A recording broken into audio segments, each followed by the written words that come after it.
Okay, so let's unpack this. Let's do it. Today, we're diving into a source that's, well, maybe a bit different for us. It's a story. Yeah, it's called Freddy the Frog's Flying Flip-Flops. Right. Sounds simple, maybe for kids, but honestly, there's some surprising nuggets packed in here about, you know, big ideas and how we figure things out. Exactly. So our mission today is really to look past the lily pads and the pond setting and really extract the core lessons from this story about creativity, persistence, problem solving. What can this frog, Freddy, actually teach us? Yeah, this frog with his famous imagination and these really large, very pink flip-flops. Those pink flip-flops, yeah. So Freddy lives in Lily Pad Lagoon. Everyone knows him for his imagination, and then one day, he gets the idea. The big one. Not just hopping higher in his flip-flops. No, he wants them to actually fly, like properly fly. Zoom through the air is the quote, I think. That's it. It's audacious, right, for a frog in flip-flops. Definitely beyond the norm for a lily pad lagoon, I'd say. And what's interesting is how the source presents it. He jumps straight into trying. No hesitation? Not really. It mentions him like attaching balloon strings, gluing feathers, using rubber bands. He just kind of throws everything at it and goes for it. So he climbs up the tallest mushroom there, yells, FY time, and leaps. Yeah. Splat. Yeah, splat. Right into a berry bush, apparently. Upside down. And the story says he ends up with a bird's nest on his head. Classic messy failure. You know, the kind you can't ignore. But this is where, for our deep dive, it gets really interesting. The story doesn't just end there. It doesn't make the failure the point. No, it immediately points out that Freddy didn't give up. Exactly. That splat, it wasn't a stop sign. It was information, data. Right. It really highlights that whole trial and error thing being essential. You learn from the splat. Like, okay, what went wrong? Why didn't the feathers work? What about the rubber bands? Instead of just, trying the exact same thing again, hoping for a different result, which never works. Right. He changes his strategy. He seems to realize, okay, maybe I don't have all the answers myself. Or what did he do? He calls his friends, gets some help. The collaboration part. Yeah. Sally Snail, right? She brings slime. Slimy stabilizers, yeah. Sounds technical. And Gary Grasshopper helps test the bounce. Good skill for flip-flops. And Betty the Beaver. The builder. She makes the launch ramp. Suddenly, it's a whole team project. And that's such a key moment. It kind of makes you think, when do we need to stop trying to figure it all out alone?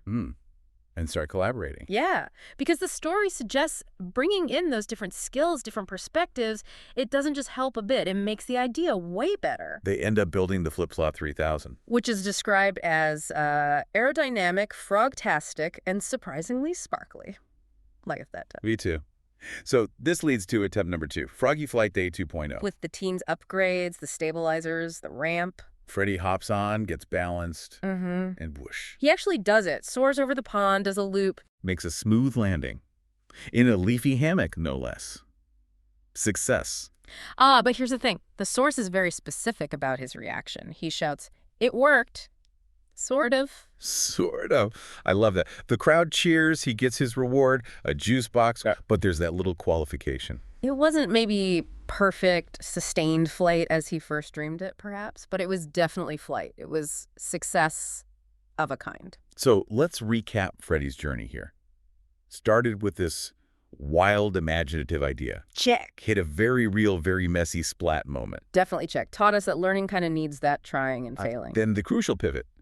Stop going it alone, ask for help, build a team. Yeah, collaboration makes it better. And finally, it lands not on perfect, flawless victory, but on a sort of success. And the takeaways seem pretty clear, right? Imagination is great, but it needs persistence.